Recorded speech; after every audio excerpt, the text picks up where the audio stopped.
Muito bem. Também gostaria de fazer uso da palavra nessa noite. Inicio dizendo que eu sou funcionário público, professor universitário federal, amo a minha instituição, reconheço e respeito o trabalho sério da maioria das universidades federais, particulares de uma forma geral. Mas antes disso, antes de funcionário público, professor federal, eu sou brasileiro. Eu queria falar sobre um assunto que tem povoado as nossas timelines, do Facebook e por aí vai, que é o corte de 30% no orçamento das universidades federais. 30% significa que para cada 1.000 previsto no orçamento, a universidade vai receber apenas 700. É isso? É isso que qualquer um entende de matemática. No entanto, não é isso.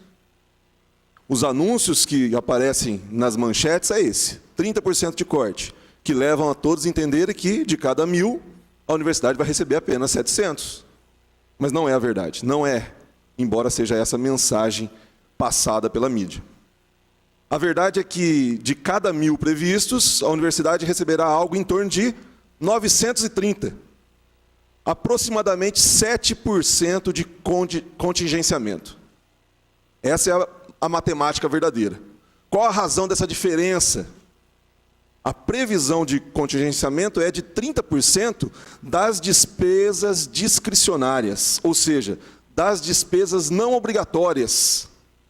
Ou seja, é 30% de uma parcela diminuta do total. E aí, se você refaz as contas, você chega a 7% aproximadamente do valor total. Outro ponto relevante é que contingenciamento de um certo percentual já aconteceu em anos anteriores. Do mesmo percentual aproximado ou mesmo superior.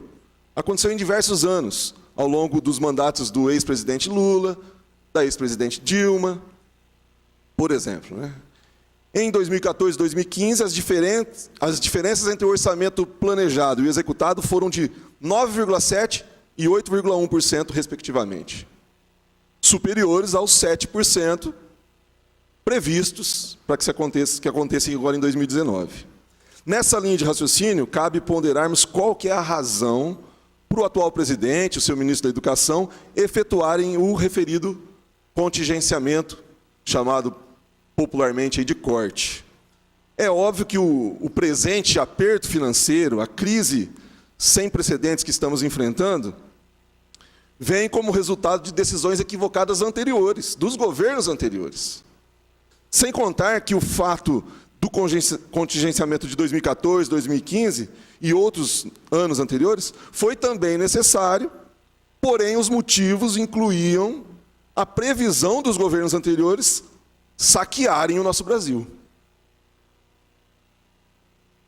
Por fim, eu queria, para terminar, dizer o seguinte: eu não defendo os cortes, eu não defendo esse contingenciamento, obviamente. Eu não fico feliz com a necessidade de que esses ocorram. Antes, eu defendo o seguinte: a reforma da Previdência necessária para o nosso país, o pacote anticorrupção, defendido pelo ministro Sérgio Moro, as diversas ações planejadas pelo ministro Paulo Guedes, a continuidade e ampliação dos trabalhos da Operação Lava Jato, isso eu defendo. O crescimento da nossa economia, a geração de empregos, etc. Defendendo tais iniciativas e projetos, eu entendo que nós teremos o resultado que todos aqui, todos que nos assistem, certamente concordam. Teremos o quê? A ampliação dos investimentos, seja em educação, seja em saúde, segurança pública, etc. Prezados, para terminar, não é à toa que grande parte dos que estão alardeando e superestimando os números, superestimando o corte, inclusive torcendo as informações e os números, não é à toa que eles são também contrários à reforma da Previdência e aos projetos que eu citei agora há pouco. Eles são, na verdade, contrários ao governo. São resistência.